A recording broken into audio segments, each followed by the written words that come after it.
திருமதி கனிமொழி அவர்கள் நாடாளுமன்றத்தில் நேற்றைய தினம் ஒரு கருத்தை வெளியிட்டிருக்காங்க. நிறைய பேசினாங்க. அதுல குறுக்கிட்டு பேசுகின்ற பொழுது அப்ப ஆபரேஷன் சித்தூர் குறித்து பேசினாங்க.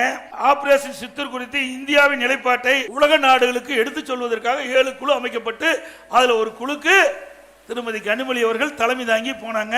பல வெளிநாட்டுக்கு போய் இந்திய நாட்டினுடைய நிகழ்வுகள் எடுத்து சொன்னாங்க.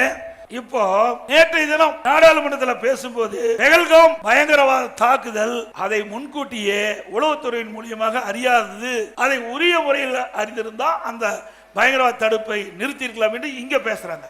அங்க வெளிநாட்டில் போய் அங்க பேசுனதுக்கும் இங்க பேசுனதுக்கும் எவ்வளவு வேறுபாடு எண்ணி பாருங்க.